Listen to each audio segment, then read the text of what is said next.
quisiera darte la bienvenida una vez más a esta experiencia de escuchar la voz de Dios a través de las Escrituras y hacerlo a través de una aplicación tan creativa como esta, la audiobiblia dramatizada, que te sumerge en la historia como ninguna otra Biblia. Yo lo estoy disfrutando un montón. Vamos a continuar nuestra lectura. Hoy leerás el Salmo número 8. Es uno de mis salmos favoritos. Es un salmo que habla acerca de la grandeza de Dios. Habla acerca del poderío de nuestro Creador, de quién es Él, el Creador del cosmos. Pero que, además de ser el gran Dios, es un Dios que tiene un gran corazón, que ama a su creación, que ama a la humanidad. Y aun siendo tan pequeños, tan insignificantes, en medio de una creación tan vasta como el universo, este salmo nos recuerda que somos importantes para el Creador. Después continuarás la lectura en el libro de Números, capítulo 29 y capítulo 30. Una vez más quiero animarte a prestar atención. Sé que a veces es un poquito tedioso leer acerca de las leyes que Dios instauró, pero todas esas leyes del Antiguo Testamento eran sombras de algo que había de venir, que se cumple en la era del Evangelio. Aquí descubrirás acerca de la importancia de las ofrendas en los días sagrados y de los votos y las promesas que el pueblo podía hacer a su Dios. Y quiero invitarte a que consideres esta invitación que Dios te hace a hacer voto y promesa con Él. Después continuaremos la lectura en el Evangelio de Lucas, capítulo 20, del versículo 1 al 40. Aquí, una vez más, Jesús entra en conflicto con los religiosos, los escribas, los fariseos y los saduceos. Jesús los provoca a través de una parábola dirigida a ellos, que hablaba sobre los agricultores malvados. Y los fariseos se dieron cuenta de que Jesús era peligroso, que Jesús estaba haciendo temblar el orden establecido por ellos, que era un orden de control y poder, que estaba llevando al pueblo al desastre. Y Jesús que venía a revelar el corazón del Padre, estaba siendo amenazado por estos religiosos que una tras otra vez, lo vas a leer, estaban poniéndole a prueba para meterle en problemas. Pero Jesús conocía sus corazones. Jesús no podía ser engañado. Y Jesús confronta una y otra vez a estos hombres religiosos y destruye sus maquinaciones. Y quiero dejar claro algo. A Jesús no lo llevaron a la cruz los fariseos. Jesús se entregó. Jesús no era una víctima. Jesús se entregó como sacrificio. Y espero que puedas abrir una vez más tu corazón, porque Dios quiere hablarte. El libro de Salmos, capítulo 8. Oh Señor, Señor nuestro, tu majestuoso nombre llena la tierra. Tu gloria es más alta que los cielos. A los niños y a los bebés les has enseñado a hablar de tu fuerza. Así silencias a tus enemigos y a todos los que se te oponen. Cuando miro el cielo de noche y veo la obra de tus dedos, la luna y las estrellas que pusiste en su lugar, me pregunto, ¿qué son los simples mortales para que pienses en ellos? Los seres humanos para que de ellos te ocupes. Sin embargo, los hiciste un poco menor que Dios y los coronaste de gloria y honor. Los pusiste a cargo de todo lo que creaste y sometiste todas las cosas bajo su autoridad. Los rebaños y las manadas y todos los animales salvajes, las aves del cielo, los peces del mar y todo lo que nada por las corrientes oceánicas. Oh Señor, Señor nuestro, tu majestuoso nombre llena la tierra.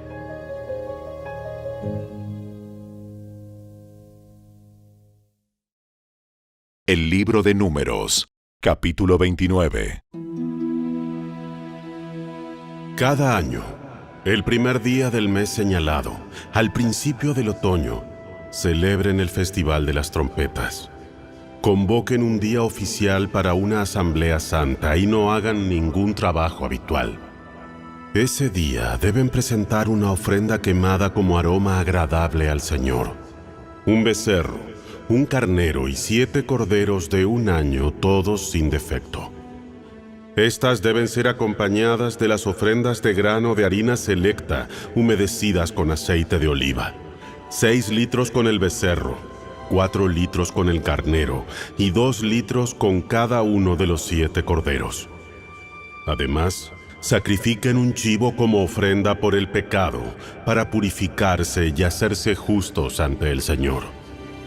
Estos sacrificios especiales, junto con sus ofrendas obligatorias de grano y las ofrendas líquidas, son además de las ofrendas quemadas habituales, mensuales y diarias. Se las presenta como ofrenda especial al Señor, un aroma agradable a Él. 10 días después, el 10º día del mismo mes, convoquen otra asamblea santa. Ese día, el día del perdón, el pueblo no debe comer ni hacer ningún trabajo habitual. Deberán presentar una ofrenda quemada como aroma agradable al Señor. Un becerro, un carnero y 7 corderos de un año, todos sin defecto. Estas ofrendas deben ser acompañadas por las ofrendas obligatorias de grano de harina selecta humedecidas con aceite de oliva. 6 litros de harina selecta con el becerro, 4 litros de harina selecta con el carnero y 2 litros de harina selecta con cada uno de los 7 corderos. Sacrifiquen también un chivo como ofrenda por el pecado. Esta es además de la ofrenda por el pecado para el perdón y además de la ofrenda quemada diaria habitual, junto con su ofrenda de grano y sus correspondientes ofrendas líquidas. 5 días después, el día 15 del mismo mes, convoquen otra asamblea santa de todo el pueblo y ese día no hagan ningún trabajo habitual. Ese día es el comienzo del Festival de las Enramadas, un festival de 7 días al Señor. El primer día del festival presenten, como ofrenda especial, una ofrenda quemada como aroma agradable al Señor. 13 becerros, 2 carneros y 14 corderos de un año, todos sin defecto. Cada una de estas ofrendas deben ser acompañadas por una ofrenda de grano de harina selecta, humedecida con aceite de oliva. 6 litros para cada uno de los 13 becerros, 4 litros para cada uno de los 2 carneros, y 2 litros para cada uno de los 14 corderos. También sacrifiquen un chivo como ofrenda por el pecado, además de la ofrenda quemada habitual con su correspondiente ofrenda de grano y ofrenda líquida. El segundo día de este festival de 7 días, sacrifiquen 12 becerros, 2 carneros y 14 corderos de un año, todos sin defecto. Cada una de estas ofrendas de becerros, carneros y corderos deben ser acompañadas por su ofrenda obligatoria de grano y su ofrenda líquida. También sacrifiquen un chivo como ofrenda por el pecado, además de la ofrenda quemada habitual con su correspondiente ofrenda de grano y ofrenda líquida. El tercer día del festival, sacrifiquen 11 becerros, 2 carneros y 14 corderos de un año, todos sin defecto. Cada una de estas ofrendas de becerros, carneros y corderos deben ser acompañadas por su ofrenda obligatoria de grano y su ofrenda líquida. También sacrifiquen un chivo como ofrenda por el pecado, además de la ofrenda quemada habitual con su correspondiente ofrenda de grano y ofrenda líquida. El cuarto día del festival, sacrifiquen 10 becerros, 2 carneros y 14 corderos de un año, todos sin defecto. Cada una de estas ofrendas de becerros, carneros y corderos deben ser acompañadas por su ofrenda obligatoria de grano y su ofrenda líquida. También sacrifiquen un chivo como ofrenda por el pecado, además de la ofrenda quemada habitual, con su correspondiente ofrenda de grano y ofrenda líquida. El quinto día del festival, sacrifiquen 9 becerros, 2 carneros y 14 corderos de un año, todos sin defecto. Cada una de estas ofrendas de becerros, carneros y corderos deben ser acompañadas por su ofrenda obligatoria de grano y su ofrenda líquida. También sacrifiquen un chivo como ofrenda por el pecado, además de la ofrenda quemada habitual con su correspondiente ofrenda de grano y ofrenda líquida. El sexto día del festival, sacrifiquen 8 becerros, 2 carneros y 14 corderos de un año, todos sin defecto. Cada una de estas ofrendas de becerros, carneros y corderos deben ser acompañadas por su ofrenda obligatoria de grano y su ofrenda líquida.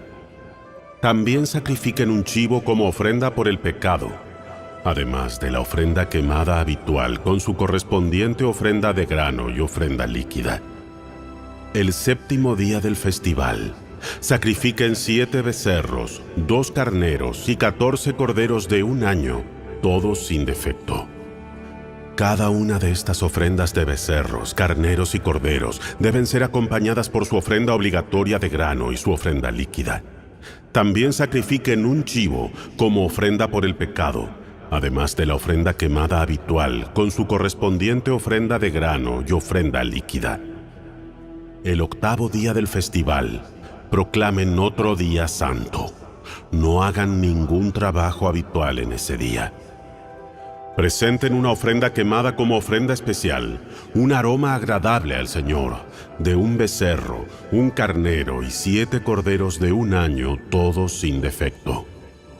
Cada una de estas ofrendas deben ser acompañadas por su ofrenda obligatoria de grano y su ofrenda líquida. También sacrifiquen un chivo como ofrenda por el pecado, además de la ofrenda quemada habitual con su correspondiente ofrenda de grano y ofrenda líquida.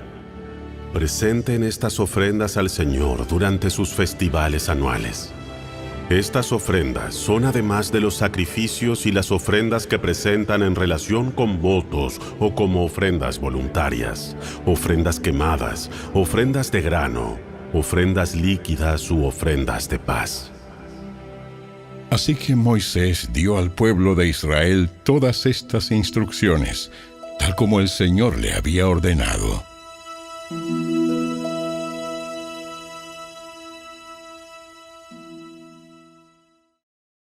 El libro de Números, capítulo 30.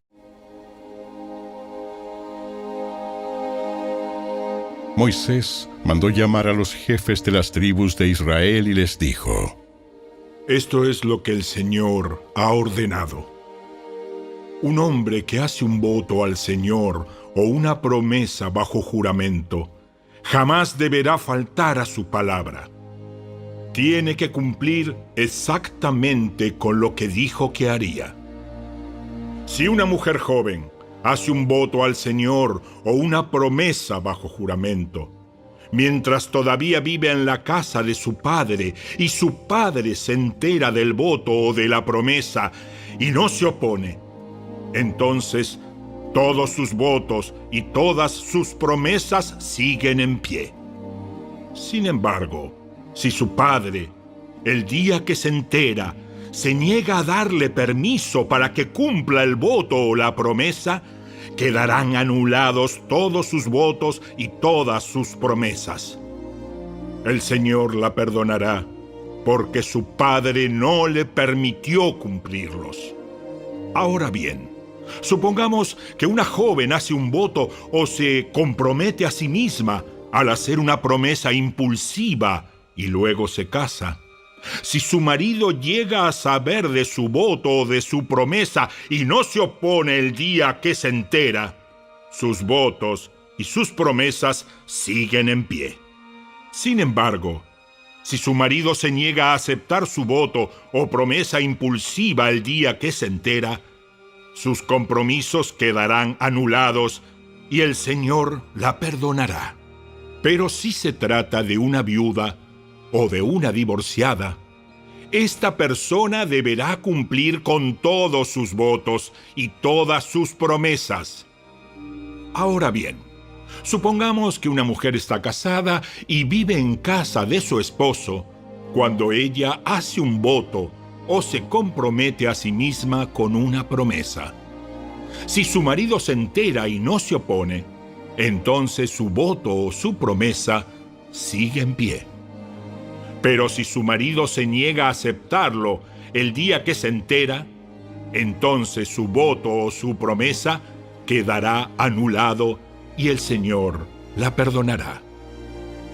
Su marido puede confirmar o anular todo voto o toda promesa que haya hecho para negarse a sí misma. Pero si no se opone el día que se entera, esto significa que está de acuerdo con todos sus votos y todas sus promesas. Si él espera más de un día y entonces intenta anular un voto o una promesa, él recibirá el castigo por la culpa de ella. Estas son las ordenanzas que el Señor le dio a Moisés acerca de las relaciones entre el hombre y su esposa y entre el padre y su hija joven que todavía vive en su casa.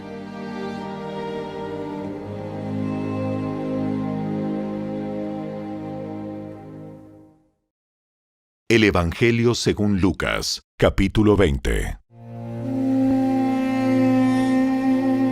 Cierto día, mientras Jesús enseñaba a la gente y predicaba la buena noticia en el templo, los principales sacerdotes, los maestros de la ley religiosa y los ancianos se le acercaron. ¿Con qué autoridad haces todas estas cosas? ¿Quién te dio el derecho? Primero, déjenme hacerles una pregunta.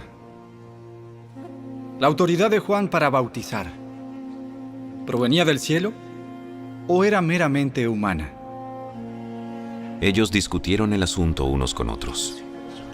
Si decimos que provenía del cielo, preguntará por qué nosotros no le creímos a Juan. Pero si decimos que era meramente humana, la gente nos apedreará, porque están convencidos de que Juan era un profeta.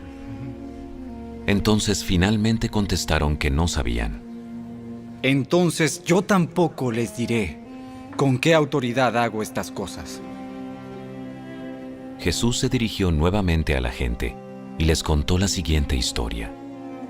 Un hombre plantó un viñedo, lo alquiló a unos agricultores arrendatarios y se mudó a vivir a otro país por varios años.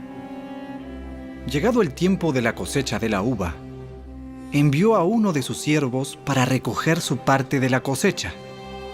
Pero los agricultores atacaron al siervo, le dieron una paliza y lo mandaron de regreso con las manos vacías. Así que el dueño envió a otro siervo, pero a este también lo insultaron, le dieron una paliza y lo despacharon con las manos vacías. Entonces envió a un tercer hombre, a quien lastimaron y echaron a patadas. ¿Qué haré?, se preguntó el dueño. Ya sé, enviaré a mi querido hijo. Sin duda a él lo respetarán. Sin embargo, cuando los agricultores vieron al hijo, se dijeron unos a otros: aquí viene el heredero de esta propiedad. Matémoslo y nos quedaremos con la propiedad. Entonces lo arrastraron fuera del viñedo y lo asesinaron. ¿Qué creen ustedes que hará con ellos el dueño del viñedo? Les diré, irá y matará a esos agricultores y alquilará el viñedo a otros. ¡Oh! ¡Qué terrible que suceda algo así! Jesús los miró y les dijo: Entonces, ¿a qué se refiere la siguiente escritura? La piedra que los constructores rechazaron ahora se ha convertido en la piedra principal. Todo el que tropiece con esa piedra se hará pedazos, y la piedra aplastará a quienes les caiga encima. Los maestros de la ley religiosa y principales sacerdotes querían arrestar a Jesús en ese mismo momento, porque se dieron cuenta de que contaba esa historia en contra de ellos, pues ellos eran los agricultores malvados, pero tenían miedo de la reacción de la gente. Esperando su oportunidad, los líderes mandaron espías que se hicieron pasar por hombres sinceros.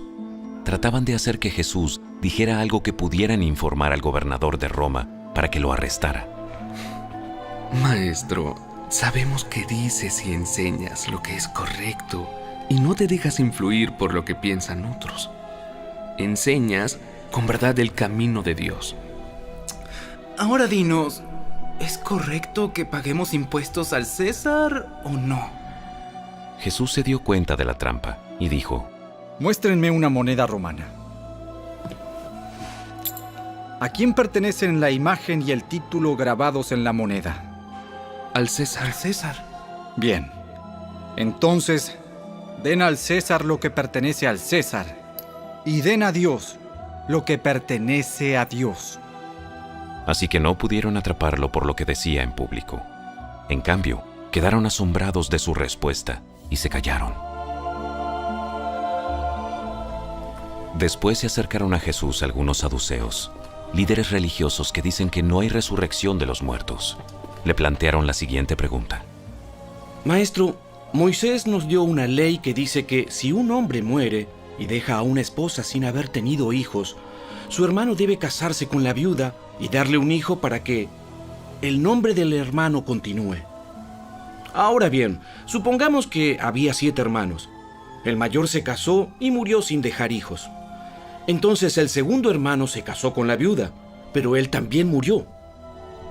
Luego el tercer hermano se casó con ella. Lo mismo sucedió con los 7, quienes murieron sin dejar hijos. Por último, la mujer también murió. Entonces dinos, ¿de quién será esposa en la resurrección? Pues los 7 estuvieron casados con ella. Jesús respondió: El matrimonio es para las personas aquí, en la tierra. Pero en el mundo que vendrá, los que sean dignos de ser levantados de los muertos no se casarán, ni se darán en casamiento, ni volverán a morir. En este sentido, serán como ángeles. Ellos son hijos de Dios e hijos de la resurrección. Ahora bien, en cuanto a si los muertos resucitarán, hasta Moisés demostró esto cuando escribió acerca de la zarza que ardía. Mucho después de que Abraham, Isaac y Jacob murieron, él se refirió al Señor como el Dios de Abraham, el Dios de Isaac y el Dios de Jacob. Por lo tanto, Él es Dios de los que están vivos, no de los muertos, porque todos están vivos para Él. Bien dicho, maestro. Bien dicho, maestro. Comentaron algunos de los maestros de la ley religiosa que estaban allí. Y después, nadie se atrevió a hacerle más preguntas.